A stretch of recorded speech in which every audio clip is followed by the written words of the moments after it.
at the end of the first season, there's like a major surprise, like twist ending. But it kind of, there's like surprises all along the way. Doesn't it totally change from like they're in reality to they're in the good place or whatever? And it's a different reality. It basically reinvents what the show is constantly. Yeah. So like the first season's all kind of one thing, but then the second season, you think it's going to be another thing, and then it changes in the middle of that season, and then it changes in the third. Like, so every season is like just pulling the rug out from under you. Yeah. Which, if you have a show that's as good as it was in the first season, the normal instinct is, let's just do this again forever. Yeah. The exact same way, keep it as same as possible. And they actually set themselves up at the end of the first season, even with the twist, to do exactly that, to play it safe and do the same thing. And then they don't. They never play it safe. That's what I was talking about with my friend today about The Mandalorian. Mm-hmm. And it's like a bunch of people, as soon as it became very serialized, very the same as television sci-fi shows are, people like jumped off board. And it was like, what did you expect? They want to make a TV show, and they want to keep making it. They want to make... that's their goals. They want to have 8 seasons. Yeah. And the best way to do that is to have... He goes to a different planet, and he helps someone else. To do it the same way they've always done it. If they wanted to be as good as the first 2 episodes and the last episode, that would be like... You'd have to like come up with new ideas constantly. Yeah. And they don't, Yeah, I watched the first 2 or 3 episodes, I think, of that show, but I was like half paying attention. I need to give it like a real go. But yeah, it's excuse me, sorry. It yes. It seemed like it was good. Did you record that? Oh, I sure did. Fantastic. To put that on the soundboard. That's a way to kick it off. When we do our wacky morning DJ thing, that'll be like blip, blip, boing, boing. Yes. I think we are lacking a soundboard though, but we need like a payroll to really get that going. Yeah. Hey, speaking of payroll, guys, sign up for that Patreon. We've got it's $1 a month now. That's $12 a year, and you sign up and you get all this bonus content, extra shows. We just recently recorded a half hour of bonus content that ended up being an hour, just because that's what we do. Yeah, because we don't give a fuck. We promise one thing and we give more. Yes. Yeah. Never less.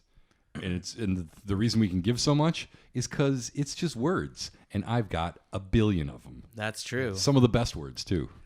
Yes. People are saying I've got the best words. People are saying it. Yeah. Can we do a Trump? I've heard that there's only certain situations where you can talk about how giving your mouth is. But I think this is one of them. This is definitely one of them. And, yeah. All right, so guys, I charge more than $12 for the other one. Disgusting. All right, so here we are. We're back again. Backstreet's back. Bond Boyz back again. We're talking about On Her Majesty's Secret Service. This is one that we felt like, one of 3, I should say, that we felt like we needed to go back and revisit because we just gave it such low scores for a movie that's so highly acclaimed. We really, I don't know if we were all smoking drugs or something. We actually did watch this one together. Do you guys Which might have been the first time, might have been kind of what I mean. It was less pleasant for me, and maybe it was just being in your company. Yes, that it might have made it worse for me. Also, yeah, it's like the other ones that we're gonna do that we're gonna revisit are ones that we disagreed on. This one's gonna be interesting because this is one that we were all on the same page. Yeah, this movie sucks, and we are in the minority of film nerds and James Bond people and everyone, because everyone loves this fucking movie. I'll say this. I had to watch it in 2 parts this time, and I think it actually helped. It still felt fucking long. I also watched it in 2 parts and felt like it helped. I also watched it in 2 parts because I fell asleep when I was watching it. I was watching it last night, and about like an hour and a half in, I fell asleep and had to watch the last hour. That's right. The movie's like 2.5 hours long. I had to watch the last hour this morning. It takes him a full fucking hour just to get to the clinic. It's an insanely and unnecessarily long movie. I still, listen, my opinion has changed slightly from the first viewing, but I still have a major beef with the overall length and the amount of times that nothing happens. You know? Also, not to be a stickler or anything, but it's not a clinic. It's an institute for allergy research. I think they call it a clinic, though, don't they? I remember because I think they call it a Clinstitute. A Clitstitute. Yeah. Yeah. That's I'd like to go to the women. Clitstitute. Yeah.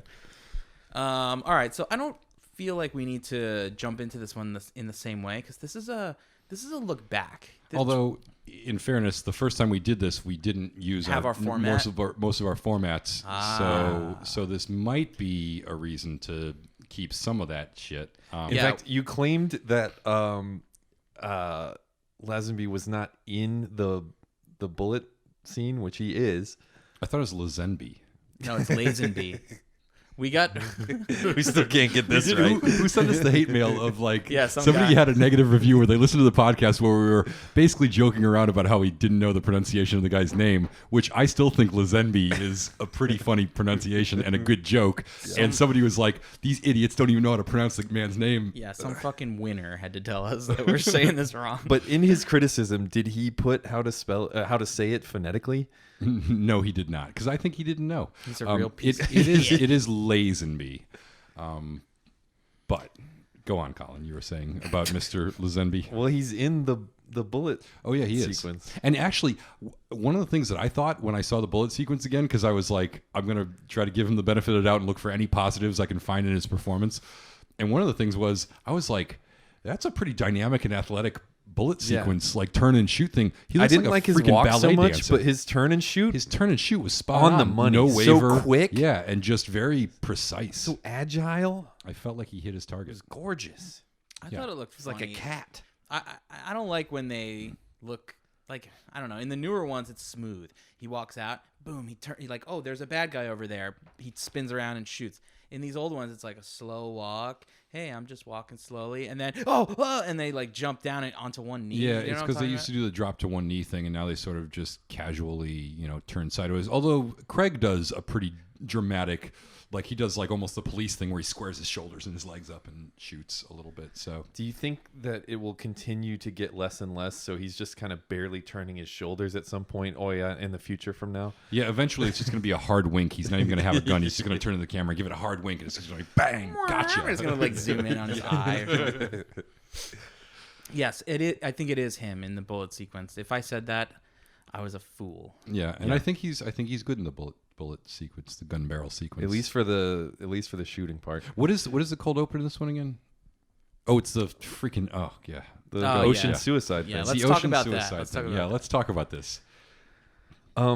Every time I see it, I always think of the other one where there's assassins chasing the woman on the beach with Roger Moore, where the guy with the octagonal glasses has the dune buggy. Oh, right. Which one is that? I think that's Man with the Golden Gun, right? Because isn't one of the goons in that the guy from Game of Thrones? Do you remember? Yeah, maybe. The only goon I really remember from that one is Reggie Jackson. We're in out of our depth. Because I felt like the only goons that existed in Man with the Golden Gun were Reggie Jackson and Hervé Villachez. Yeah. You sent us somebody curated a list of like the top 100 Bond villains. Oh yeah, And like Reggie Jackson was in the 90s. the lowest. He was I one of was the lowest so ones. mad. I was Yeah, very even upset. more than I wouldn't finish the list.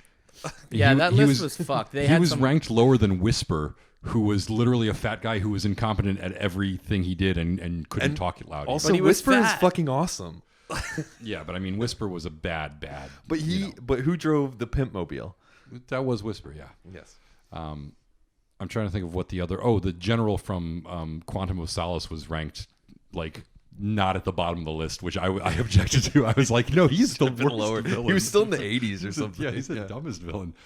Oh, we're off on a tangent. So yeah, so the beach, the woman's racing him in a car, racing to her. You know what? This suicide. is a little off topic, but you know what I took away from listening to our original podcast is we really had an opportunity to really dive deep into whether or not Muppets had genitals, and we did not go in. I can't even remember how that came up in context, but that was what I was talking about earlier, where you said something really funny, and I was dying listening to it. And really, we did not get to the bottom of Muppets having genitals. And also, you mentioned that they could ride a bike, and we somehow never tied together the fact that they might have genitals with the riding of a bike, because I think those things. Yeah, Harris is like, I don't know why you would say that. Yeah. Well, half of them have no pants on, right? But maybe it's hidden in the fuzz. And like, Yeah, I they're feel like growers, not showers. Yeah, exactly. Sometimes animals have like a little. I'm assuming Muppets are animals, more like conventional animals, and have some kind of the same anatomy. Sometimes there's like a little flap or a pouch or something, or just some. Oh, what if Kermit and Miss Piggy had babies and they just like hid them from the world because of what hideous, disgusting. I things kind of they feel did. like those would be babies that were like stillborn, and the ones that were alive would be like, kill me. Do you think that's how? I'm a monster. It's not easy being green and pink. Do you think that's how they got the monsters from Dark Crystal? That might be. I actually think that's how they got the monsters from Sesame Street that aren't real animals. They're just like those like fake half animals. Like Elmo is a Miss Piggy Kermit bastard child. Yeah. What's up with his weird sensitivity to tickling? That comes from his Kermit side of the family. Yeah.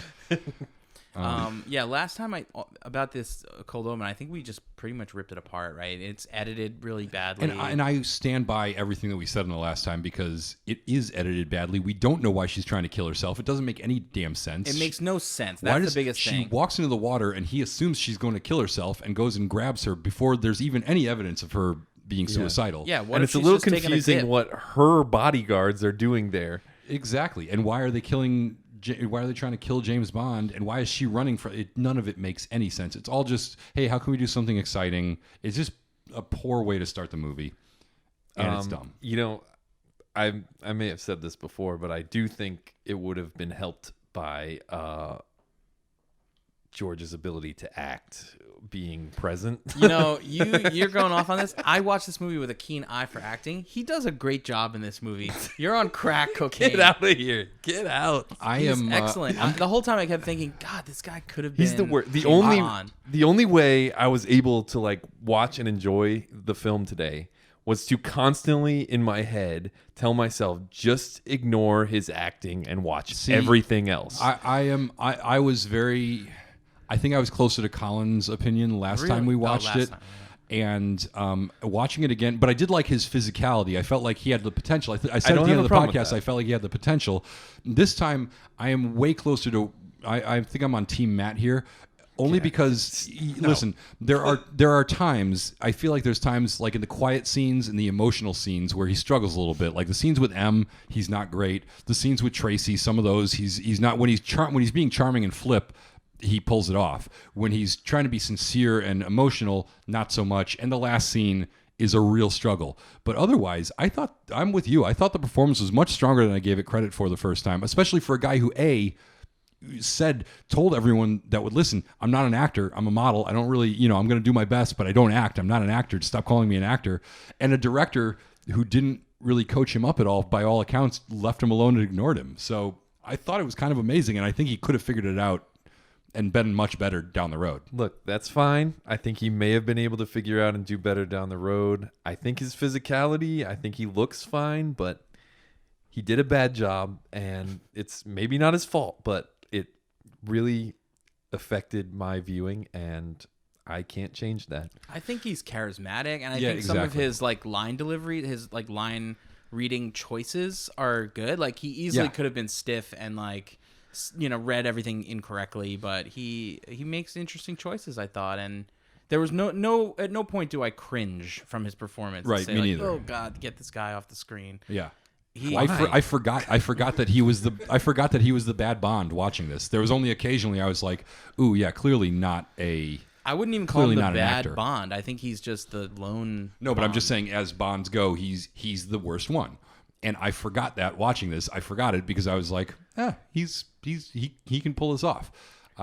Which I was surprised. That was my biggest revelation watching this a second time, was that I think I was too hard on poor George last time. And also, maybe this factors into it a little bit, but I watched some interviews of him later in life talking about the experience and everything like that. And I just, every time I watch it, and I saw some interviews of him even at the time, like some of the old stuff they did of him, like when he had a beard after he was trying to explain like, the whole aftermath of the thing. Mm-hmm. And I just, every time I watch those interviews, I was like, I get it. I totally get why they cast him. This guy with this is like if Tom Cruise left the Mission Impossible franchise and they just got some Joe Schmo pretty boy that had never acted before in anything to be the next Mission Impossible star. It's insane. And yet when I see him in interviews, I'm like, I would have given the guy the job too. He just has so much confidence and charisma. And he brings a lot of that to the screen, I think. Yeah. I think the two of us think that. I guess so. I guess he he has a lot of things going for him, and it's not a personal thing. I'm sure that I would like him very much in real life. I definitely understood why he was chosen, but I cannot in good conscience say that that's good acting, and I cannot in good conscience say that it did not heavily influence the way I viewed the film every time I viewed it. Oh, I think that was what amazed me this last time is I thought that I was going to have the same problems, and I didn't. I actually totally bought him. I was in. I was like, yeah, this guy could have been a Bond. I like the movie a lot more, just like purposefully trying to like just his acting. Yeah, so we went into this movie knowing the things that we complained about last time and actively trying to, wrap our heads around them. Why so many people love this so much. Yeah. So were there any like revelations that you guys had or moments of like, oh wow, this actually is pretty good, The cinematography in it is fucking amazing. That was that's how you know the editing is really bad. Mm-hmm. Yes. Yep. Because you can see the editor had plenty of stuff to work with, and they showed too much of it at times. Yeah, Colin, stop stealing my shit and get out of my head, because that is like my overall biggest note was this is a fucking gorgeous movie. Yeah, it's beautifully shot, and I don't know. I thought it was because I think last time I watched it on like a shitty stream, and this time I bought the Blu-ray, like the whole Blu-ray collection, because I was like, oh, you did? I did. I bought it a while ago. Well, but because we were doing all these and it was getting harder and harder to find them if they'd go off Amazon or something like that, all of a sudden I couldn't find the things. And I looked and I was like, it was on sale to the point where it was like $2.50 a movie, and I was like, well, I can't not. That's like a ridiculous bargain for these movies that I love and watch all the time. Yeah. So I bought it, but I thought maybe that was it. But I think it's just maybe I just wasn't really in the mindset to take it in. I don't think that's why people love this movie, but definitely something we didn't mention at all last time. Yeah. It's gorgeous, and the use of color. It's one of the most colorful Bond movies. We were talking about the purple in the casino earlier, but there are so many things. Wallpaper. And even the next scene when he goes upstairs, there's like red in the hallways. Yeah. And there's a trippy psychedelic colors when they're hypnotizing the girls. Even in the dark room where a scene that shouldn't even be in the movie, but where they put him in a dark room where he's in the gondola gear room. Oh yeah. There's color in there. It's like bright yellows and reds and stuff is coming through. Even the costumes, like all the costumes are great and super colorful. Yeah, so I can't even remember who the DP was on this, but Sid Kane was the production designer, I think, and art director. And whoever the DP was did a fantastic job. I think he was a guy that the director, who was a former editor, brought with him from a different project, but just really good-looking movie, well shot, beautiful. Yeah, I mean, you said it, but the editing is the worst part of this movie. Yeah, and the director was a former editor, right? Which is you can't do that. Yeah. But yeah, I've been getting more into like analog and stuff, and like actual film. And so you watched this on film? You edited this movie? It was shot on film. No, I mean like Colin watched this on a reel-to-reel. No, in unrelated endeavors. I've been, developing more keen interest in the analog arts, image capturing methods, and. He's Hunter S. Thompsoning out on us here. Colin just started smoking a cigar for some reason. Where did it come from? It's just in my head. No, the celluloid. No, but I'm watching it. I'm looking at him like that anymore. The colors he's getting, and the color, getting all those colors on, with the film grain of the color, and then I started thinking about the light sources, and I'm starting to look at the sources of light they're using for the shots, and I'm like, oh, this DP was insanely good. You know what part where I realized something cool was happening? The part after Bond escapes from the gondola room, he's like on the cliffside, and it's shot at night, and then all of a sudden there's one shot where it looks like day for night kind of thing. And I was the skiing is all day for night, I think. And I was like, oh, this looks really bad. But then I realized it wasn't day for night, because the next shot, the sun was coming up a little more. Yeah, he's shooting it as dawn over time. Yeah. It's the editing's also bad when you have enough coverage to go from night to day, and you like cut it together where it's still jerky. You know what I mean? Yeah. I had from even in because I think the editing is weirdly cutty at all times. And sometimes in the action, of course, the action scenes, most of them are like sped up, and sometimes The speed ramps are so bad. Yeah, the speed ramps are so bad, but also They would cut frames out to make things go faster, but it's just jarring. Exactly, And you're like, they had a lot of jump cuts. Obviously, it's a lot. I think we talked about this last time that it's beholden to a lot of the cinematic techniques that were at the time. Yeah, jump cuts, slow motion. We had obviously the speed ramps, which they've always had in Bond movies, and also like some snap zooms and some weird shit like that.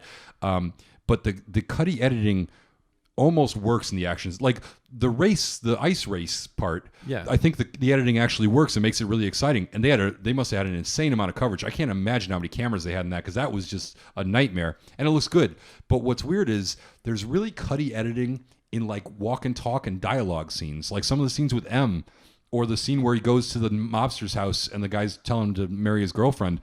There's like weird, like it'll be like shot, reverse shot, but then all of a sudden it'll cut back to a guy for a half a word and then cut. And it's like, just calm down, everybody. I do think some of those were them cutting around the fact that they didn't have Bond reacting. Maybe, yeah, maybe some of it is that. But I mean, some of them they just didn't work the way they were. So whatever the alternative was, this was not. Somebody just went happy with the scissors and went crazy there in like every scene in the movie. But the color is amazing.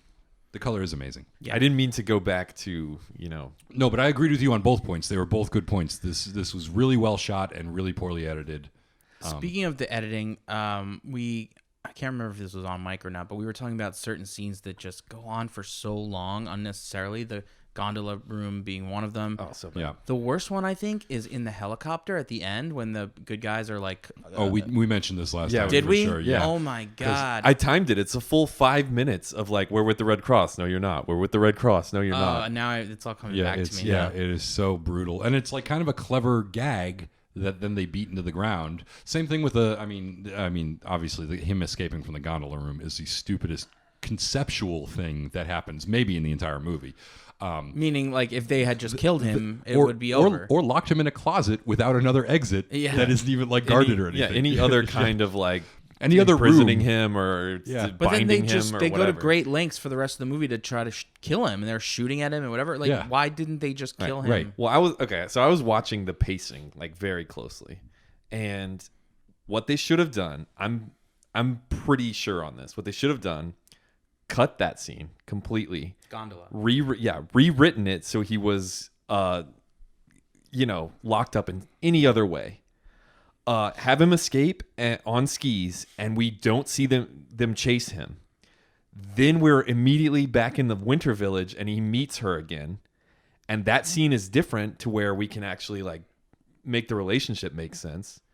And then you go and you get your action of the ice race thing. In this version, does he meet her coincidentally at a random place where he needs help and she just happens to skate up to him, or does them meeting? It's a rewrite. Make sense? It's a rewrite. Yeah. That's what I'm saying. Because also one of my least favorite things in this movie is he's on the run. He sits down on a bench, and who skates up? His girlfriend, who lives in another country, who just happens to be there because her dad said he was in town. And she's also been gone for an hour of the movie at that point. Yeah. And if you get rid of if you do what I'm saying, you solve all those problems. You rewrite that one juncture, and you made it way shorter. You've like taken all the pacing problems away, and you've taken a bunch of the story problems away. There's another scene, the scene when he is cracking the safe in the lawyer's office or whatever. God, it takes forever. And there's no they hint at like, okay, so they show the lawyer exiting, and then he stops like he forgot something. Yeah. And in my head Pointless. I was like, oh, I don't remember this. Yeah, totally pointless. We're gonna have a moment where we cut back and forth, and we're like, oh my god, is he gonna come back and get In caught? time? Nope. Yeah. No, there's no tension and there's no fun stuff. A lot of times they demonstrate their ability to do parallel editing,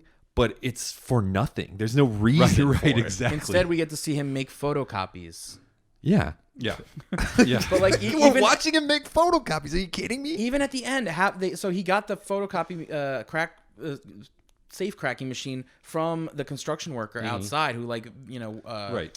pulled it up to him to the window. Which is with that's that kind of hanging a thing, clever whatever. gag, I Yeah. guess. And then we see this But at fancy the end, equipment. Bond should be like worried that, oh god, the lawyer's coming in the door or whatever. Instead, he's reading a Playboy. And then we should see the lawyer open the door, and like you think he's gonna react like, what are you doing here? But he looks and there's nothing. Then we just cut to Bond on that construction thing going yeah, I down. like that. That would be great. Like, why have that thing in the movie Yeah. and not have Bond escape on it? And then you could do the theme where he's just like chilling in this thing that he's not supposed to be in. Yeah. Reading a Playboy. Yeah. That's exactly basket. reading a Playboy. Yeah, that was. I think we're meant to think that he put the documents in the Playboy because he had to photocopy them, right? Yeah, we don't understand what the point of him photocopying them was. That never comes up again. He's never like, look at the documents. He's just like, oh, I read these documents. I know what they say. I think the Playboy is kind of the other one of the other flaws of this movie, like the editing being very much of his time. There are certain moments where I think, like both in the Playboy and in the score and some of the music they use, they're trying to be hip, and they're like, hey, look, we know Bond's moving into the modern era. It's not Connery anymore. It's so hey, Playboy magazine's a hip thing right now, and we're gonna use some of this little different kind of updated music and stuff like that. So, and it doesn't come across and it doesn't age well because it seems forced. It's like all the weird little winks to the audience all the time when he breaks the fourth wall at the beginning, when sucks. When he's looking through the old things and he's seeing the old equipment. Oh, that scene is the worst. Yeah, the worst. This has too many of those little winks to the audience for me. It takes me out of it every time. You mentioned the music. Speaking of the music, what do you guys have your opinions changed at all on the song "All the Time in the World"? I also saw in the main titles in the credits that there's another song. Yeah, I don't remember that song. Yeah, me neither. What's the other song? It might be the other song that I'm thinking of with like a brass section that sounds very much like a Burt Bacharach type of knockoff song that would sound very much of the era. I don't know. I'm confused about this whole them falling in love montage thing. So this happens over 2 weeks, and they're just going to all these places. Are they all in London? I don't think so. No, they're vacationing probably all over Europe because she's rich. In 2 weeks. Yeah, sure. Okay, wait. Sorry, I just looked up the song. Sorry, hold that thought. It's called "Do You Know How Christmas Trees Are Grown" by Nina. Oh, it's the song that's playing right when he sees her on the ice rink. Yes. Yeah. And I noticed because I had the captions on. Exactly. I had the subtitles on. Yep. And I was like, I thought it was way weirder when it's like, because I've never noticed how much this is like a Christmas Bond movie until now. With the subtitles on, you can see that there's several references to the fact that it's Christmas in the script. Mm-hmm. And then I started seeing it in the production design more, and then the music, and I'm like, oh, this is like they keep referencing that it's Christmas. Yeah. Which is, and then at the end, New Year's. It is what it is. But also, it's Christmas, right? Mm-hmm. 2 weeks before that, where they're in a montage where they're like in the sun and flowers at all times. Right. Good point. Yes. But I don't get this montage. Like, what? Well, it's so we don't have to do the work of seeing them writing fall a scene. in love. Yeah, actually explaining this fucking relationship that's so important. But like, did that fly? Does that really fly for the people who like this movie? This is my biggest. The thing that boggles my mind the most is that all these brilliant people who are great filmmakers and who are great film lovers and who know so much about film hold this up as a great movie, and there's so much shit that just on a base level, like character and plot wise, doesn't make any damn sense. I don't think it's a poorly executed montage, and I think it sends mostly the message they're trying to send. But I mean, that's it. Like, I think it boils down to two things, and these two things are why directors or like film people think this movie or consider this movie a classic. The first thing is the location, that like mountain thing up on the, what do you call it, the clinic. What's it? Peace Gloria. Peace Gloria. Yeah. Yeah. That thing, like, and they actually filmed it for real, and like, you can tell it's like a real place and whatever. Great locations. It's a great location. Yeah, and the DP is the photography's great. Photography's great. The second thing is that this movie had the balls to kill the love interest at the end, and that to have it end on a dour note. A negative for me. But I think maybe of the time, I mean, even still, they no other Bond movie has ended Casino on a dour Royale note. is the only other one that does the same thing. But yeah, you're right. Do you think it's a lot of people who are saying that it's their favorite because he gets married in it, and that will be pleasing to their wives? No, I don't. No, I don't think so. But I do think it's a lot of people doing what I always do, which is everyone agrees that Parasite's the best movie of the year, and I go, yeah, it's okay, I guess. I really like this other one that you've never heard of. It's like Rambo, Yeah, no. Last Blood. Yeah. No, but I mean, I do think there's a sort of an iconoclastic. You don't want to pick the favorite. Everyone's not going to say Goldfinger or Casino Royale, which is obviously the greatest Bond movie ever. So people have to pick something different. So they say, "Oh, I really like." Oh, you've never seen, Right, because it's like the most obscure, Yeah. arguably, of all of them. It's like how I've argued for years that Timothy Dalton is an underrated Bond, and now I hear people making that argument all the time. But it's because the world is full of hipsters, and we're all trying not to say Daniel Craig and Sean Connery are the best, and everyone There's else also is your vying legion for of second. your legion of copiers that will copy all of your intellectual ideas. Yeah, Do that's we right. have a movie? Parasites. Rip me off. Parasites. Parasite. I like it. I'm gonna copyright that. I'm looking at our rankings here. Do we have one that we absolutely loved that's considered or it's one that people don't talk about? Maybe We love Diamonds Are Forever. did we? Well, I love Diamonds Are Forever. Yeah, I think do that's too, that's yeah. universally acclaimed among us. Yeah. But I feel like everyone must love that movie because it's awesome. Has to be, right? I can't see it any other way. I mean Moonraker, but Harris kind of ruined that one. Harris. Well, I don't know that other people don't like Moonraker. The Harrisites are burning Moonraker copies in the streets. I just wanted to ask, did you guys see, this is like sort of a random, just other thought that I had when I watched the movie. I think the bellhop at the hotel is a little person.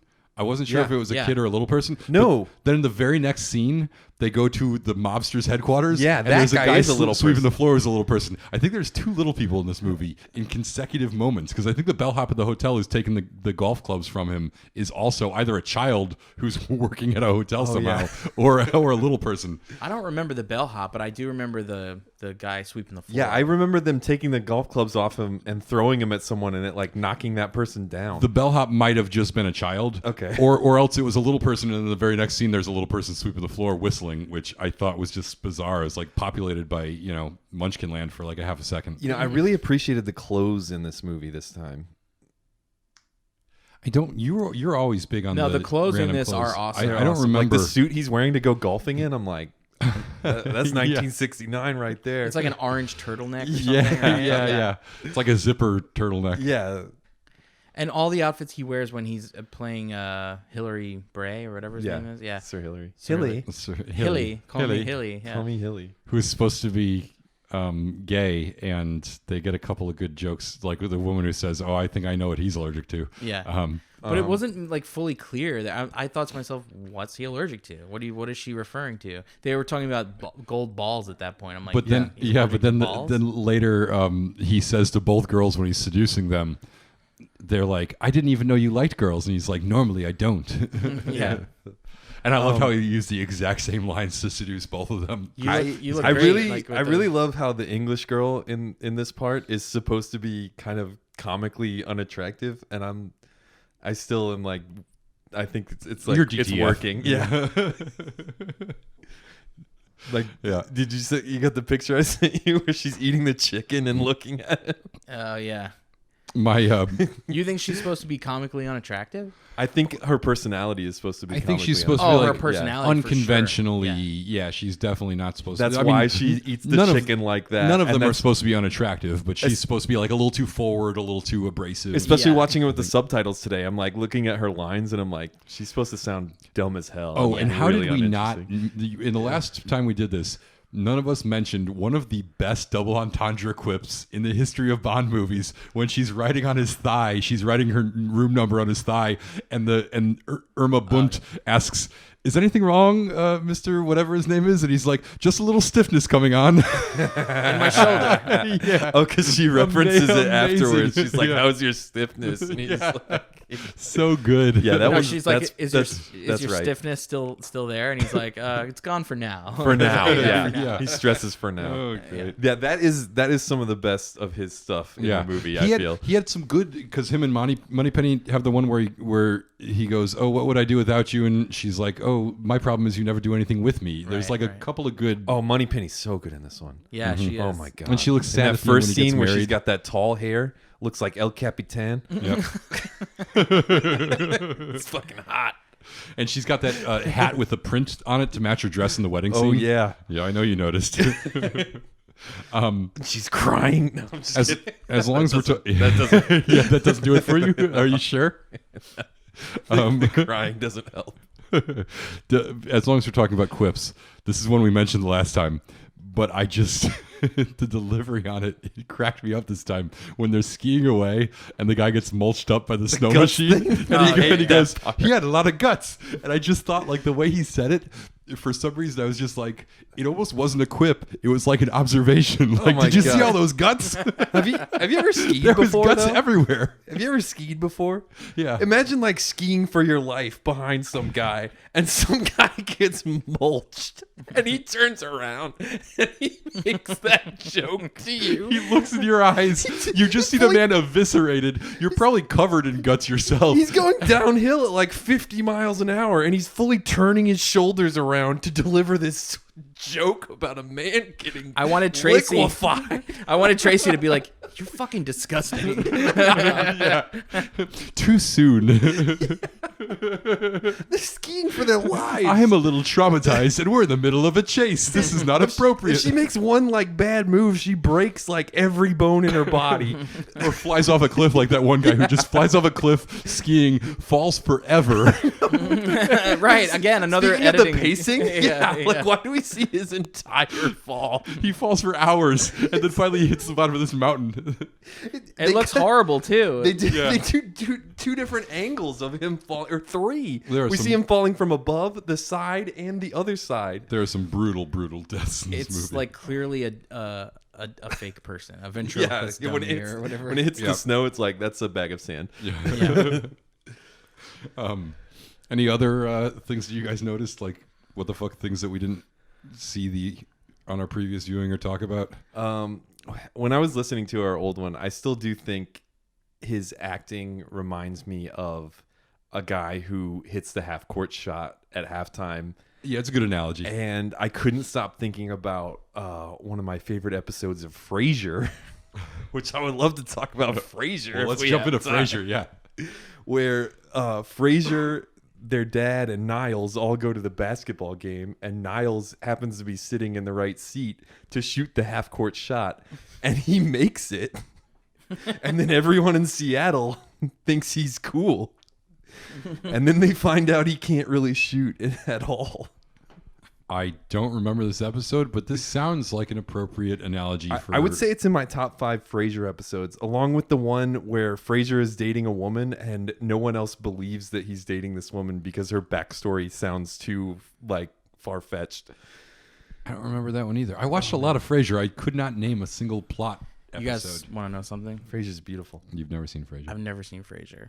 As a kid, for whatever reason, it used to come on after The Simpsons or something, and every time it would start up with the scrambled eggs. Yeah. I was like, "Fuck this show! This is a stupid show for adults. I'm a kid. I love The Simpsons. Fuck this show!" And I would like change the channel. Weren't you attracted to Daphne? No, is that the Aren't you? I'm with you. Yeah. Okay. And like a little bit Roz too. Yeah, Roz is just- all right. yeah. She's all right. I was actually like not so much attracted to Roz, but I was always very impressed with like how much Roz was friends with Frasier. Yeah, they were like buds. Yeah, they were Oh, like well, I felt like that was the ideal relationship. That's why I was like a little bit attracted to Roz, because I was like, oh, that Yeah. would be cool. Like you could have a beer with her, and you know. I feel like that was one of those things where when you're growing up, they tell you, you know, like women and men, they, you know, have sex and get married and do romance, and they Right. aren't friends. Right. But then it's like, well, Frasier says otherwise, and he's intellectual. Well, and it was like, but it was what was interesting about it was they made And this that's show why they that separated kind me of from both, girls for years. No, I'm just kidding. but they kind of made didn't this show happen. that was both like for intellectuals and had like really smart jokes, but also was making fun of so intellectuals stupid, really yeah. heavily. Yeah. And But- honestly, Kelsey Grammer's style of comedy, it's not really intellectual. It's him like overreacting to everything with like right. Yeah, the whole these thing was kind of- about how like sort of Yeah. incompetent these guys were because they were so overthinking and overreacting to everything. and his comedy is actually a very physical, not so much with his whole body, but a little bit with his whole body, but His very face. in the face and the voice, not what he's saying, but the way he's saying it. And like, he really was quite funny. Have you ever Yeah. seen Down Periscope? Yeah, I think I have. It's been a long time. He's the star of that. Yeah. Yeah. That's all It's I a know. good one, right? Oh yeah, classic. A Isn't classic. it they like used to be in the Navy and then they, you know, like retired to drink in the islands somewhere or something? All I remember is you see Lauren Holly in a bra, and I was like, oh, yeah, I'm in 4th grade or whatever. Yeah, remember when Lauren Holly was a sex symbol for like that Remember when couple of she months? was a there? thing? Like, Yeah. yeah. Wait, maybe. what is she? She's from Dumb and Dumber. She's the Yeah. girl. That was at her She's peak. Mary Swanson? Yeah, Mary Yeah, Swanson. that was at her peak. Samsonite. I was way off. So I've got another one. She was great. That's a franchise. Yeah, she was great. Oh yeah, that is a franchise technically. I don't know. I don't believe you. So are you guys familiar with the like basic bullfighting? You know, generally how that normally works under normal circumstances. You mean how you're supposed to avoid being Yeah, how normally these guys have capes and get out of the bull's way. How did I not notice the last time we watched this that the bullfighting in this movie is like 6 guys standing in a line and the bull runs right at the front guy and he just gets hit right in the guts by the bull. I thought it was a metaphor. Like the bull they have at this particular bullfighting thing is unfightable because it's that good of a bull, and it's yeah. like, oh yeah, Bond is a strong male presence. I don't know. I There's thought stuff that Tracy's father says. We're like, she needs someone to make love to her and dominate her. And I'm yeah. like, And then Yeah. he's, Oh yeah, that was actually the grossest line in the entire thing. Is like, Daddy, not in front of everyone. Yeah. Like, Could you imagine if this movie came out today and you had a father talking about a daughter character, and then later on in the movie he punches her in the face? Yeah. full on She needs a man to really rail away at her and dominate her in the bedroom, and then he smacks her later. She gets both smacked and punched in the face Yeah. in this Yeah, movie. I somehow buy that the character does love his daughter, but he is He's not showing Not it a in good man. way. Yeah. not good. But he's not so doing a nice good about job. it. Yeah, He means well, but that's not He really an means well, excuse. but he's not That's doing an well. excuse. No, he's not doing well at all. It'd be great if at the end when they just cut to the wedding, she's got like a black eye. sounds terrible. Well, at least it's not like the Connery Bond where she might just be moving from one abusive relationship to the other. At least she's got like the Lazenby seems like a gentler kind of Bond in his guess own way. He did want people to call him Hilly that one time. Yeah, that is true. 2 times. Or Two maybe 3 times. Maybe even. 3. Yeah, what was up with that? When he says 10 p.m. to the third girl, was he joking, or was he really, did he go to her room also? I think that it's implied that he went to multiple rooms. I think he had a lot to do that night. Yeah. Yeah. And by a lot to do, I mean a lot of people to do. Yeah. People always talk about this is the one where James Bond gets married, but he got married in You Only Live Twice when he was disguised as an Asian man. But that was a fake marriage, wasn't it? I don't think it was fake to the like fishing village people. That's true. The wife might not have known it was a fake marriage. Maybe the wife did, but not the village people. No, it's possible that none of them knew. That might have been something that he planned on telling her later, and luckily he was widowed. No, she lived. Did she? I thought she got killed in that movie. No, remember she swims like 5 miles back to the island, and yeah, then that's right. Yeah, while being attacked by a helicopter with rockets. Yeah, that's true. That's why I thought she died, because it didn't seem like a situation where a person would survive. She's the best. She's in my top Bond girls, just like on skills alone. What's her name? Kissy? No, Kissy was the Kissy's other from one. Japan.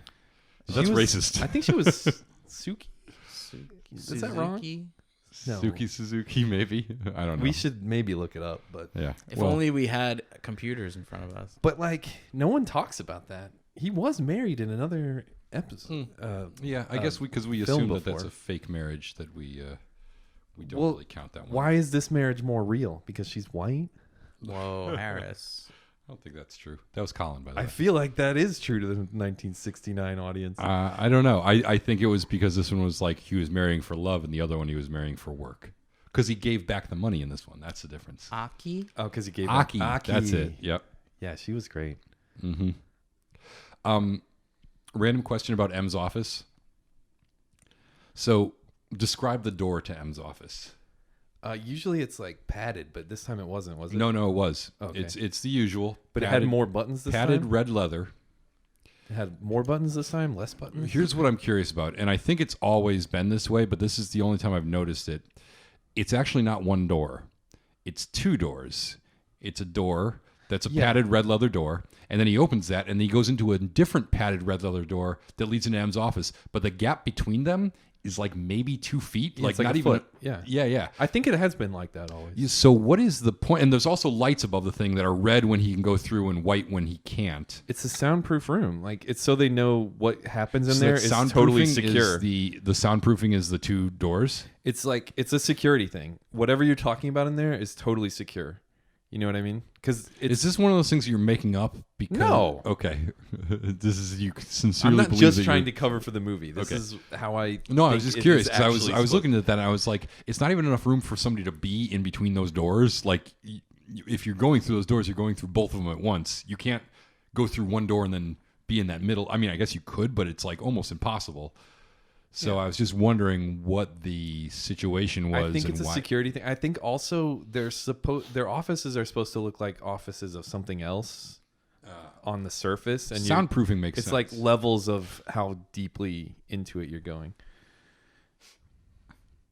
Matt, thoughts? I have no thoughts. I didn't notice the door. It sounds cool. I want one. Is it because Moneypenny with her tall hair was so good looking? In that I scene? did like at the end when he throws his hat to her and she catches it Yeah. and cries more. It's sad, Colin yeah. liked when she cried more. I cried a little bit myself. He also visits M at home, which is one of the only times that he visits M at home in this entire franchise. I And also- M is collecting butterflies like a loser. Yeah. What's but it he called? somehow knows about Oh, yeah. Laprodology. Yeah, and of course he comes in and he immediately knows everything about fucking butterflies. Classic. Oh, and also one of my least favorite things in this entire movie is when he tastes the caviar after kicking the guy's ass in what's her Tracy Bond's hotel room. He kicks the guy's ass and then he takes a scoop of caviar on his way out the door, which would have been cool enough. Like he kicked this guy's ass and he's like, "Oh, I'm a little hungry, gonna have some caviar, whatever." beluga. But then as he's going, they dub in him saying "Beluga, North Caspian," whatever, Yeah. and it's like, oh, just shut up. Yeah, You're like, yeah. come on. He didn't deliver it right. Connery would have done it right. Well, he didn't deliver it right because they dubbed it in later because they were like, oh, this needs like some kind of extra thing. He's a real zinger. Yeah. Do we know the name of the blonde quarrel in this movie? Because he's one of my favorite, low-key favorite quarrels. You know what? I realized watching it this time, he is horrible at his job. Yeah. That He guy did was it- asking to fucking die. Are you kidding me? He didn't have to do any of that. That was bravery, Colin. He wanted to support his man. He wasn't going to take no for an answer. What was his purpose? Just to try to get Bond out of there? I don't know, but He was supposed to help Bond in any way he could, and he can't do that from the lower level where all the peons, where he's got to get up to that building. where he has no chance of blowing his cover. So what better way to get to the top than to just try to get on the what do you call it, the lift? Well, he tried to do that, but then he actually hiked up when he couldn't do that. I don't know. He's got a serious chance of blowing Bond's I think he cover. had a good look, and Did. He looked like he was from the 80s. Like he looked out of the time Okay. period. he looked rugged. Yeah, okay. He looked he His looks like hair was also tall. he looks like, yeah, if he had been like a henchman or something, I would have been like, that guy looks pretty badass. And since he was a quarrel, I was like, all right, he's a quarrel, and he's going to help out, and then he's going to get brutally murdered and strung up. Let's talk about the villain. Well, do we want to do a plot summation? Yeah, why don't you do your 2 minutes? It's a little late in the All right, episode, but let's let's do just do this it. All right, let me cue you up here. Bum, bum, bum, bum, bum, bum, bum. If only you could sing and do the summation at once. No, why can't I? Okay. Are you ready? On your mark, get set, go. Okay, we start out with Bond driving down the highway because they can't find him, and then a car speeds by him, and then it's a woman, and she goes into the ocean like she's gonna kill herself, and he's like, "No, I'm not gonna do that. I'm gonna grab her and pull her out of the water." And a couple of guys try to attack him. Long story short, he comes onto this woman really strong because he pulled her out of the ocean, and she's got these weird bodyguards that keep trying to beat him up, and she's like, "I'm important. Let's have sex." You're never going to make it. Alright, so they have sex, and then he finds out that she's the daughter of a Italian crime syndicate boss, and he's like, "I'm looking for Blofeld. I need the info." Crime syndicate boss is like, "I'm trying to sell my daughter into marriage." I guess you're not into that. Fine, maybe I'll tell you about Blofeld. So he goes to meet the daughter again. And he's like, "I still do really like her." And then he's like, and the daughter's like, "Tell him about Blofeld." He tells him where to find Blofeld after he goes to Switzerland to find documents that say what Blofeld is. Then he poses as another guy to infiltrate Blofeld's lair because Blofeld wants to be assigned a title of Count de Blowchamp. And then he starts banging all the women there, and then he realizes it's an allergy institute that's really the plan to hold the world hostage, to kill all the crops and the livestock. And then they find out Blofeld is he gets discovered, and then he tries to get away, and he's running away for like a big portion of the movie. He finds Tracy again, who's the woman's name, who is the daughter of the crime boss, and they have sex, and he's like, I love you, let's get married. And she's like, fine. But then she gets captured, and she's back at the compound. Meanwhile, M tells Bond, well, the world's just going to give up. You and we're like, we give up. We'll just let him do whatever he wants, because he wants to be a count and he wants to be acquitted of everything. And then he's like, no, I'm going to get the crime boss, and we're going to go in there. We're going to shoot the whole place up, and we're going to fuck him up. And that's what they do. And then he rescues the girl, and then he chases Blofeld on a bobsled, and bobsled gets hit by a tree, but then he looks dead, and then he comes back and he kills his wife after he marries her. That was kills his wife after he marries her. Fit a lot of the end of the movie into one quick little line, very concise. I really didn't need to say bobsled. There were so many things that you didn't need to say. But then, in fairness, there were so many things this movie didn't need to do. Yes. So, Yeah, True. or like when Blofeld bites it at the end, he kicks him into a tree, and then he says something like, he really branched out. Or something he really like that. branched out. is it called the crotch of the tree? Those Yes. little joints? Because I don't know. Because we were trying to think of that word last time, and I couldn't think of it. But the crotch of the tree. Here we are, like 2 years later. Yeah. And I'm like, oh, crotch. It's important.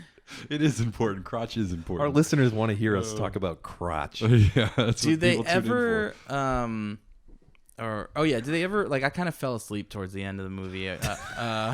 Always a great sign. But did they ever, like, follow through? The last I saw of the girls is, like, they all get into a car and, like, drive away. And When they raid the compound, Bond takes a bunch of pictures of who they all are so that they know who to Stop. Yeah. Yeah, whether he gets them all or not. The important thing is they when they raid the compound, they kill the communication device that would hypnotize them and have them. I mean, obviously they have toxic chemicals in their possession that they need to get back. Yeah. But at least they're not going to be directed to do whatever it was Blofeld was going to direct them to do. So, so they did win in this convoluted, stupid. And why did Blofeld need a genealogist? That was not part of his plan at all. It was just some coincidence. I figured that out. Okay, please. His plan, what he demands, instead of a ransom of money or whatever, he demands full amnesty. Okay. So all of his crimes, like, he can actually live, whatever. Sure. And the reason he wants to be a count is because he'll be set for life after that. And they will have to respect him. But as long as he's demanding random wacky shit, why doesn't he just demand that they make him a count? Why does he have to have a fake genealogy thing? They do. He does demand that. Oh. You're right. So yeah, okay. That's all I'm asking, because like the only flaw in his plan is that he lets this random dude up into his hideout who turns out to be James Bond in disguise. Which who once again, as we mentioned before, they've met each other before. Yeah. They have met. So James Bond going undercover into Blofeld's lair never made any sense. I mean, I get that they're both different actors. Yes. So they wouldn't recognize one another. Yeah. Hey, you've got a different face. You do too. I still thought Telly Savalas' smoking was just magnificent. It was fantastic. It almost redeemed. Honestly, we're talking about how we're appraising Lazenby a little bit more favorably this time. I was not harsh enough on Telly Savalas last time, because I gotta tell you, he is like my least favorite Blofeld. I really, honestly, even the random guy who gets dumped into a chimney in that opening that we won't ever mention. I'll buy you a delicatessen. I told you not is to mention a that. better Blofeld than Telly Savalas. He just doesn't seem Blofeldy at all. He seems like Telly Savalas. Seems like Kojak. Yeah. In a Blofeld outfit, who has stumbled into the wrong movie, and his only direction from the director was, "Hey, can you smoke kind of weird? Maybe do something with the cigarette that just makes people go, what the fuck?" The Was times that I see it the style? worst is when he's on skis chasing him. Especially because I've already said they should have cut the whole first ski part. That doesn't really, it's not necessary for the plot, and it makes the movie drag, especially. But when he's out there on the skis, like commanding them to do stuff, it's like, We'll cut him off at the pass. yeah. Blofeld saying we'll head him off at the pass is not. That's not a Blofeld thing. You know what I liked though? I liked this was like an active Blofeld that like seemed like he could match up with Bond a little bit Very physically. hands-on. Yeah, he was out there doing it and getting it, and like even when Bond.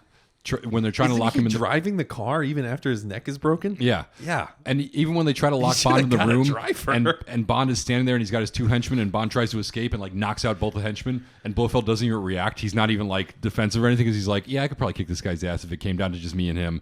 Like he's in that respect, I think the Blofeld in this movie is kind of competent and badass, and yet it's played by Telly Savalas who's like, hey, I just flew in from New York and I'm Blofeld over here. You know, it's like Going back But to that's not Blofeld. Blofeld is about making other people do stuff for him. Yeah. Colin, going back to something you said, it would be so much more impactful if at the end Irma Bunt is driving the car and Blofeld is like sticking out of the the popped open roof or whatever with his neck brace on, looking insane, and just with the machine gun, and he's the one responsible for killing his wife. Mm-hmm. Why is it Irma Bunt? Who gives a fuck? who gets away and is never brought to justice. And Why never is she so loyal to Blofeld? Like all her, I'm pretty sure we all assumed that her original loyalty was because she loved being surrounded by these random women all the time. Yeah, that's over with. So what keeps her? Money? I don't know. They're banging. You think so? It's a Frau Verbissina thing. Yeah, it's totally. like she's really into those girls, and then this one random weirdo who smokes strange. She's makes seduced sense. by that. That's kind of a. All right, guys. So let's talk about this. Can we talk that. about this absurdly long action scene just a little bit? This chase that goes on forever. It didn't feel as long to me this time. Maybe that's because I broke it up. Is that where you took a break? You were like halfway through this electric chase scene. You were like, you know what? Pause. I took a break 1 hour into the movie, and when I looked to see how much time I had, I still had an hour and a half. I was like, "Are you fucking kidding me?" And you cried a single tear. I took my break in the middle of the ice race, which was perfect because the ice race that far before my break. No, the ice race goes. The ice race is where it's starting to get good again, but it's not really going to because it's going to get slow again. So I basically got through the part where it's just obviously hammering into you that it's not right. It's wrong. And then I stopped it, and then I went back, and I realized that the end of the movie would be pretty good. And that's why I'm really certain about where the problem is, and it's the sequence from the gear room until we get to him meeting her.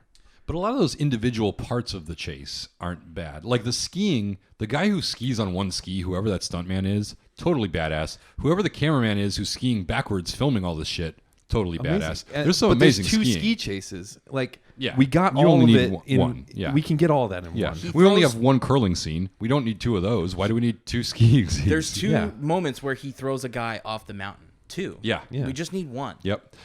Well, this brings up one of the points that I wanted to make, and it's the same thing with so the avalanche I think was amazing because they actually launched grenades and blew up part of the mountain, and it looks amazing because they caused an avalanche. Yeah. And it's super apocalyptic, and I thought it looked very good. My only complaint was they were reusing the same shots, not the same exact shots, but they used the same framing shots of the people tumbling down, getting covered in snow, of the snow coming down the hill, the exact same frame, the exact same shot. It was a different moment, but it was going back to the same shit we'd seen before. And I was thinking of Bruce Block, who is this USC professor, and his big thing is if you're going to create tension in a scene and you're cutting between several different shots, every time you use the same shot more than once, the same angle, the same look, what's creating tension is people seeing something and their eyes having to adjust to seeing something they haven't seen before. So every time you go back to something you've already seen, you're lessening the tension, you're lessening the interest, it's getting more boring.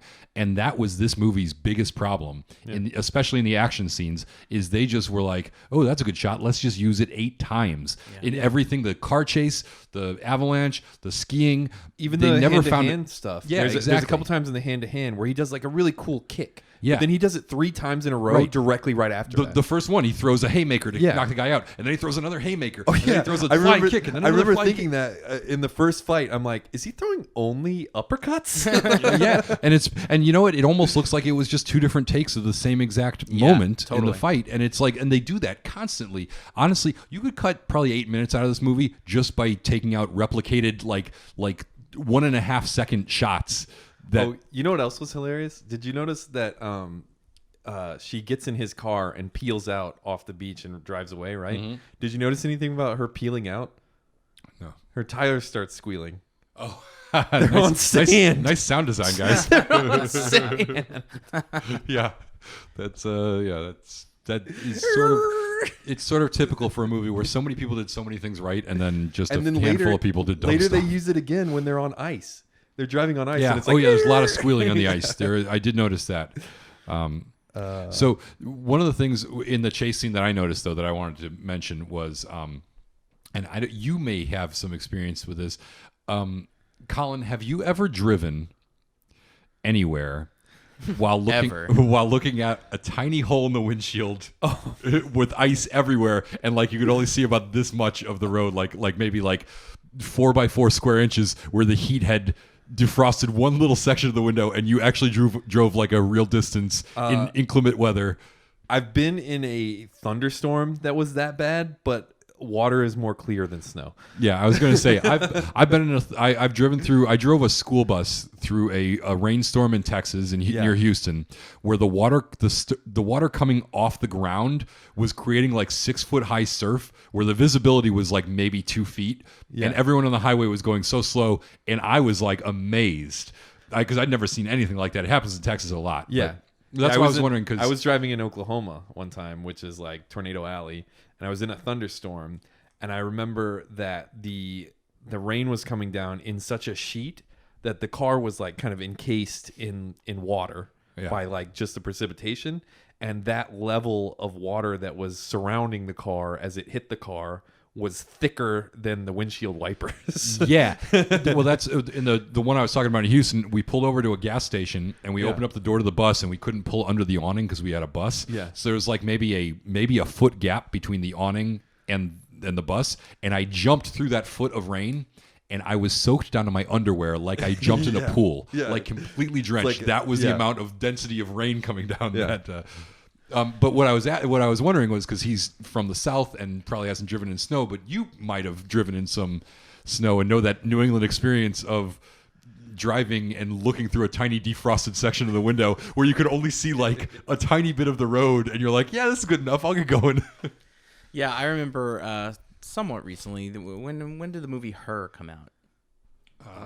2012 or something. That was 13? Yeah.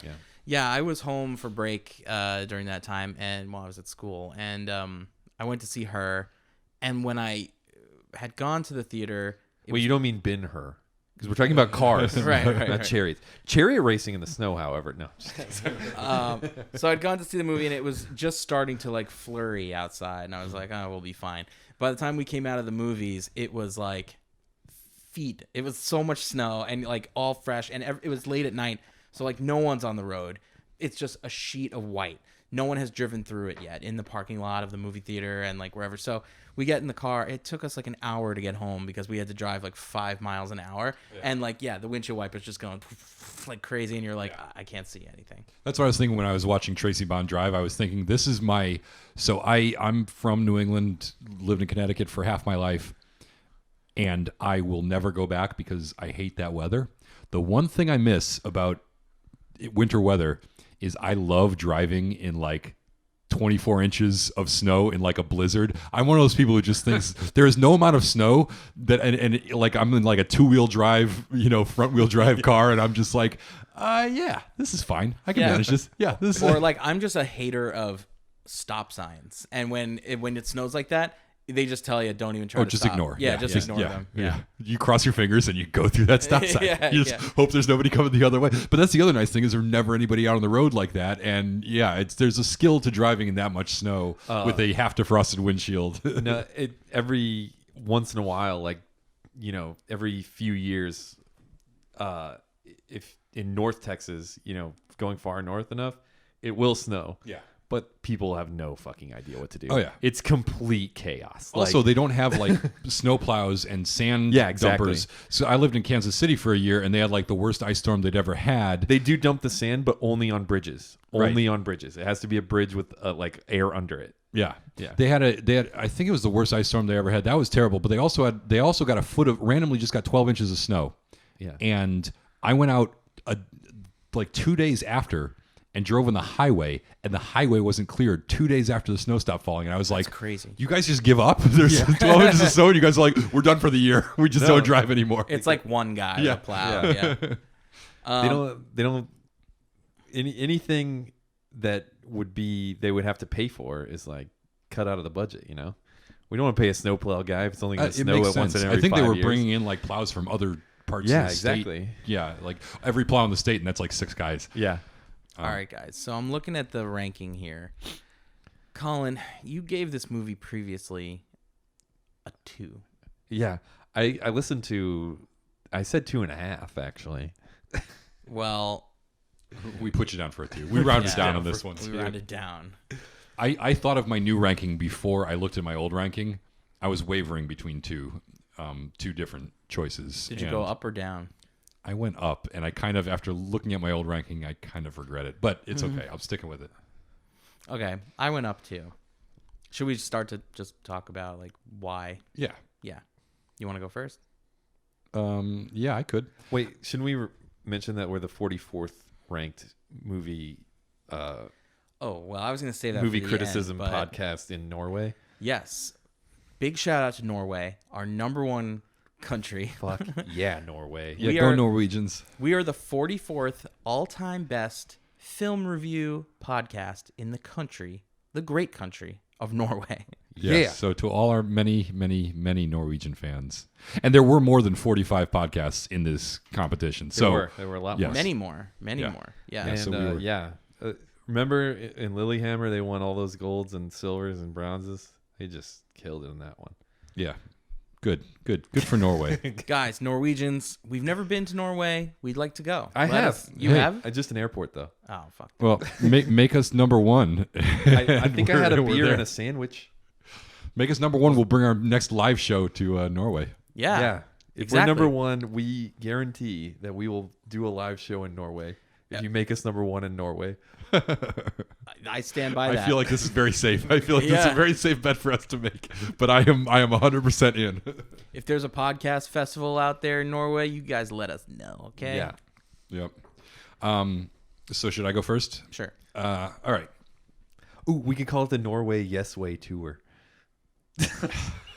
God. And then we could do a little commercial. That is a stretch. And but Harris can be like, we're going to Norway. And then Matt can be like, Norway. And I'll be like, Norway, yes way. We're going, guys. well, don't give out the whole script here now. People won't want to watch the commercial. Fuck, what have I done? Yeah, you've just blown it. Now we got to rewrite the whole thing. What have I done? Wait. One last thing. Just on the script. At the end of the movie, when Tracy Bond and James Bond are leaving on their honeymoon, and she says she's going to give him a wedding present of 3 girls and 3 boys. Yeah, what does that mean? I was thinking orgy. Yeah. Were you guys thinking like orgy? Yeah. I don't know. I was still thinking about what's up with the hippies and the jalopy that passed them. Yeah. What the fuck car is that? No, it means like They're kids. the Model T? But it took me a second to realize that. I was Orgy. like, That was my first thought, too. I think it's mostly because it's James Bond. I was like, yeah, he'd probably be into that. Yeah, he 3 doesn't girls and want 3 kids. boys. That sounds about right. Yeah. Anyways, I my opinion hasn't actually changed that much. What I thought was amazing was I watched this movie again, and then I re-listened to our earlier podcast. And when I was watching the movie, I was taking all these notes, and I was like, "Oh, I'm having all these great ideas, and I'm totally looking at this through new eyes, and blah blah blah blah blah." And I listened to our old podcast, and almost every note that I made here today, I made in the previous podcast. My opinion didn't change that much. My enjoyment of the movie overall did, though, and I think part of that is going through the Roger Moore era and seeing how bad these movies got in my mind, and how cheesy they got, and and how like disappointed I was in some of these and in the Brosnan ones, that this one relative to some of the other ones, I gave this a harsh score because I don't like it nearly as much as almost all the Connery ones. But in the grand totality of things, this is a pretty solid Bond movie. Obviously, way too freaking long. The plot makes no sense and is super crazy dumb. And Lazenby, for all the goodwill I bear him now, is still the worst of all the Bonds. And I say that, I should say the least good of all the Bonds, because I don't think he's that bad. However, it wasn't enough to get this. I was wavering between a 004 and a 005. I went with a 005, which is an upgrade from my 003 initially. This is definitely better than most of the things that I rated 004, I think. Yeah, I think we're on the same level here, and I don't think he's the worst. You did 4? No, 5. Oh, you did 5. I don't think he's the worst Bond. I think the least Bond is the way to describe him, because he's only the worst by volume. You know, like That's true. Yeah, he's not bad. Although, also, they all were pretty good in their first outing, so nobody really was bad and then got better, which I think he would have. So, like, it's hard to say, like, if Pierce Brosnan only did GoldenEye, he would still be one of the better Bonds. Well, think Yeah, about I don't this. think- In fact, he might have been even higher on my list if he only did GoldenEye. I don't think Dr. No or even Goldfinger are Sean Connery's best performances Bond. Well, Maybe Goldfinger, but definitely not Dr. No. I don't think that's his best. I think they were still figuring a lot of stuff out, Dr. Yeah. No. So maybe Connery is a good analogy. I love Live and Let Die, but I don't think that was the best of Roger Moore's performances. No, not his best, but he came in strong. He did come in strong. yeah, it certainly wasn't one of his worst ones. But I mean, imagine this guy going on to do Diamonds Are Forever next. I think he would have been fine, especially because that movie's a little goofy and like he kind of has that like goofy. I think swagger. he might have. I think it's amazing Maybe that I with would say this, but I some think he might have direction. even been better. Yeah, with a Some director who gave him a little You never help. know what that can do. Yeah. But he's still horrible. I'm sorry.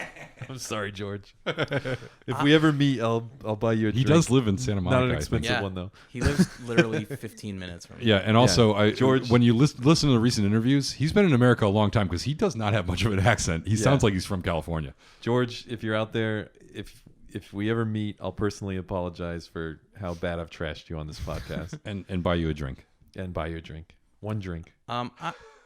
I too gave this movie a 005, and I went up from my 3 as well, so I matched Harris there.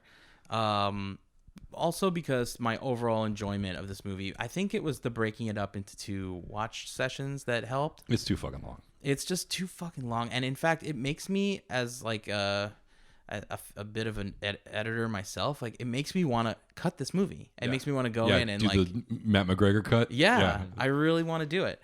And maybe I will. And clean up some of these repeated use of things, some of the choppy editing. I mean, Totally. I think you could just by extracting stuff turn this into like a 006 or 007. Yeah.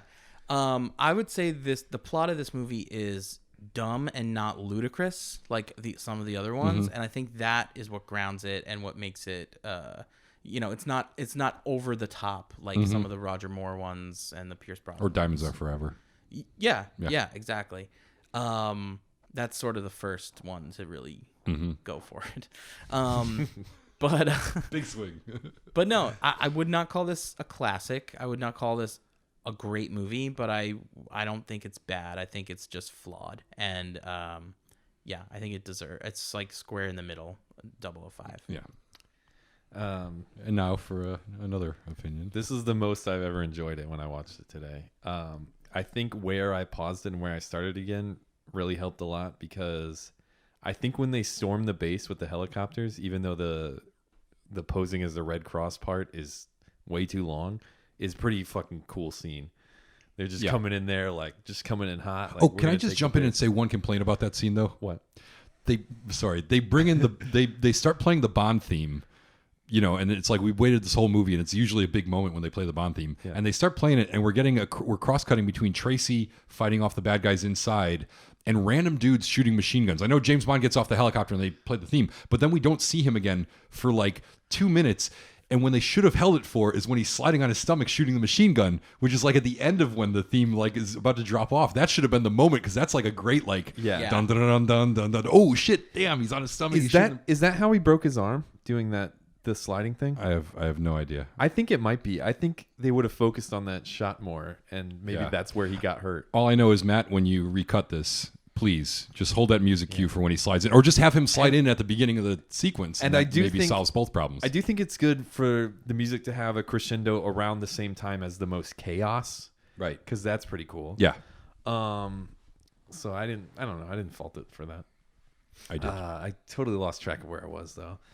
Sorry, you're talking about how the ending with them the storming the it's thing pretty was good. cool, and I don't know. You were talking about how great of an actor he is. I think you were talking about how this is a 008 now for you. I was not. The cinematography like really blew me away today, though. I was just like, oh wait a minute, and the color and the production design, amazing. Production design, color, cinematography. I was like, wait a minute, this is at the top of its craft. This for the time and maybe just in general like. It's amazing. Like the light sources of using the sun the way they did. I do hate the green screen shots in this. They all look horrible. Or probably blue screen in that. Blue era, screen, yeah. Which They're all ones? Really like bad. during the skiing, sequences? all of skiing. Yeah, I thought and they the used bobsled them. ones. They used them sparingly though. Bobsled we've I seen can't them speak worse. to because I kind of fell asleep during that. we've seen worse in Bond skiing scenes. You know what I noticed today? The goggles, the ski goggles they wear. Uh-huh. Did you notice? I looked it up. They're the exact same goggles that the Johnny Depp, Michael Jackson, Willy Wonka wears in the Charlie and the Chocolate Factory. No, I did not know They that. are. They're the same Wow. goggles. Look it up. That is fascinating. And now I'm just like, why did Tim Burton choose that? Maybe this is his favorite Bond movie. Maybe he's among the idiots who think this is the greatest Bond movie ever. Because I am sorry. For all I like this better than I liked it last time, it is still not nearly the best Bond movie. Like anybody who says that is insane or hasn't watched enough Bond movies. That's right, TB. If you're out there, all the Harrisites think you're an idiot. Oh, sorry, Colin. You continue. Great actor, yeah. Tim Burton's good. I support Tim Burton. I don't think he's an idiot like Harrison. I didn't mean continue your Tim Burton thing. I meant continue with your analysis and rating. I enjoyed it a lot more. The whole time though, I was just like, don't think about what you feel about his acting and just like look at everything else. If you have to, look away from him in the frame and like look around his.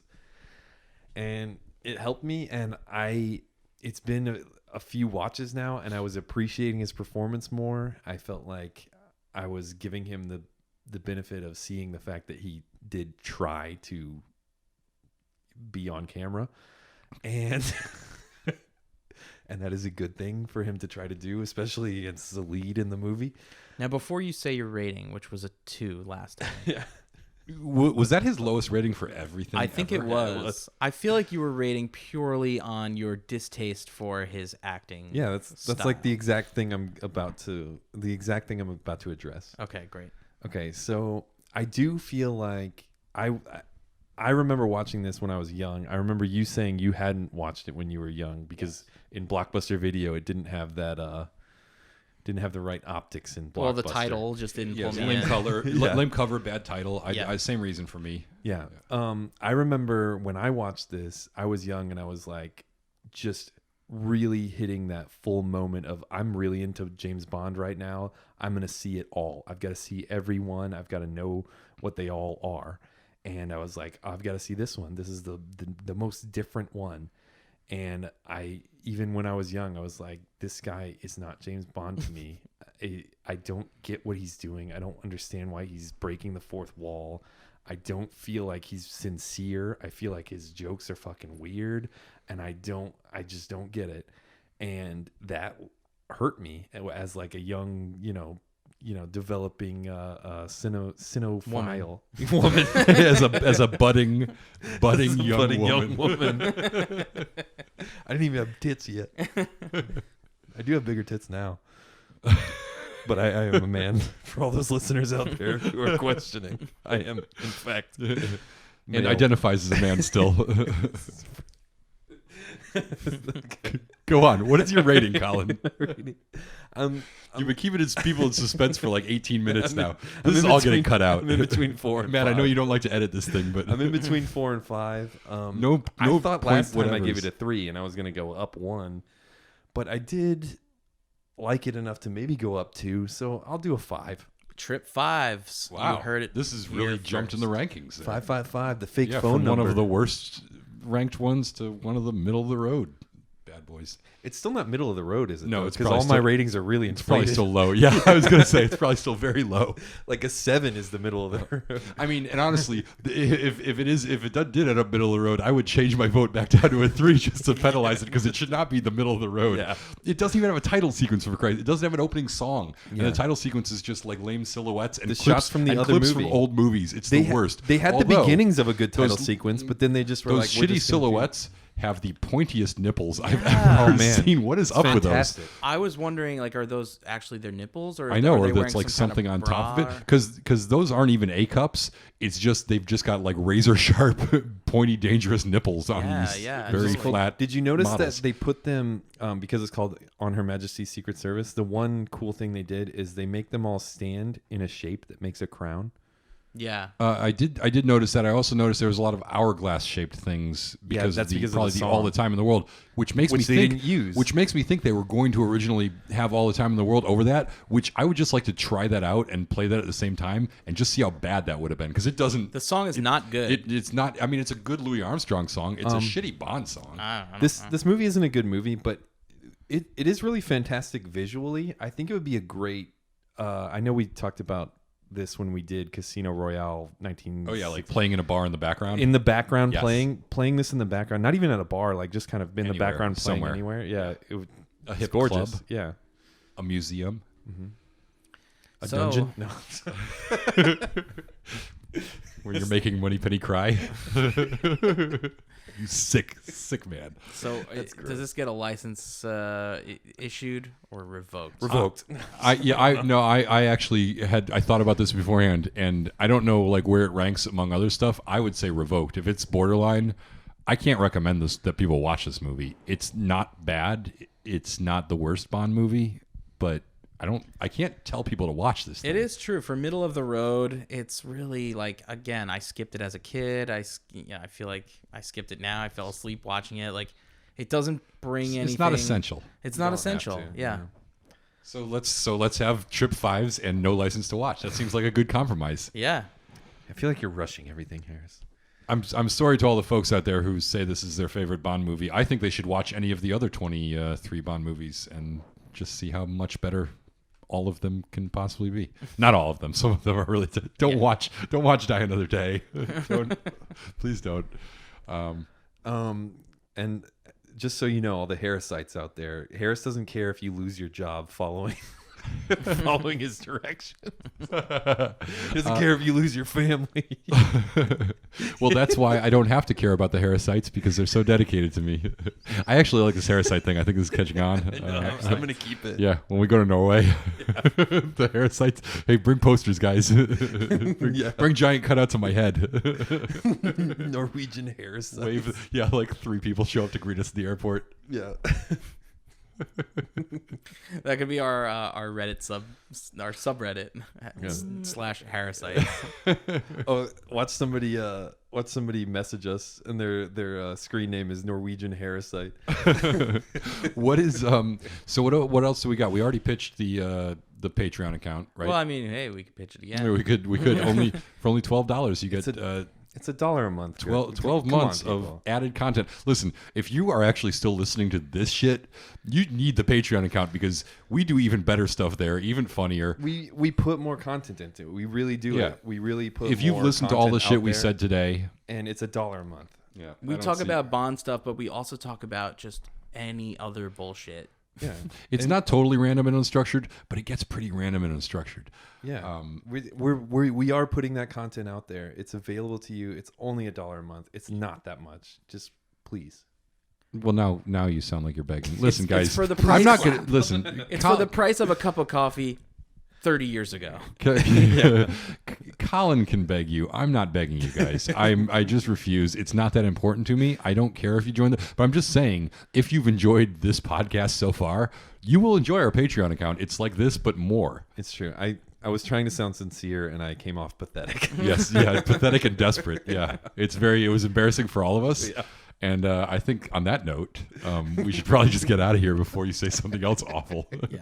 Thanks for listening. Thanks for keeping us number 44 in Norway. But you know what?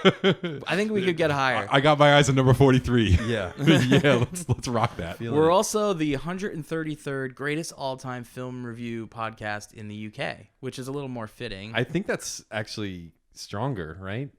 Because there's more film review and I mean podcasts in the UK. I think we're somewhere in the thousands in North America, right?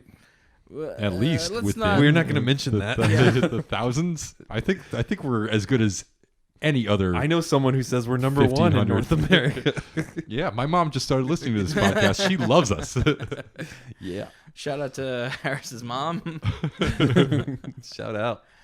All right, cool. Thanks for listening. Help us out by subscribing for free on iTunes, or hey, we're on Spotify now. Oh yeah, Yeah, we So now you got on don't- Spotify. If you don't have an iPhone, no problem. You can hop Yeah. on Spotify. Yeah, or if that's just your preferred. A lot of people listen to only Spotify for music, Even on podcasts, iPhones. whatever Yeah. they're listening to. Yeah. Yep. So we're on there. Guys, we're growing. We've only got 3 shows left. Or we're gonna do next month's episode is gonna be another revisit. We won't say what movie we're gonna revisit yet. And then the month after that, we're gonna do the same thing. Oh, big hint though. If you are a Patreon, you do know what movie we're doing next. because I think we talked about that. Oh Yeah. shit, that's right. Yeah, get Yeah. the inside info. You also get to vote on stuff like, when we decide what we're going to do next. Yeah, in fact, in 2 days, a Patreon post is gonna be a poll, and it's gonna show all the franchises that we whittled it down to, and people can vote. So And you can have a say in Yeah. what we do after the Bond franchise podcast is over, but only if you are one of our Patreon subscribers. So, $1 a month. Right now, we are like a caterpillar, and we will go into the cocoon of podcasting, and we will emerge, and it will be a metamorphosis, and we will become licensed to watch. And you can be a part of that metamorphosis. You can be in the cocoon with us. That's some deep shit. Wow. Yeah, I'm in. And hey, look at this. You could even just join next month our Patreon account and then immediately cancel it for you can $1. pay $1, you listen could to vote. all our content, and then cancel Yeah, it. there you go. But you know what? We're banking that you'll forget, and you won't notice the $1. That was exactly what I was thinking. Yeah, Yeah. that's how they get you. All right. Well, thank you guys. We will see you next time when we do Mystery Show. Mystery show. Join us in the cocoon. Join us. Join us. Join us. Bond.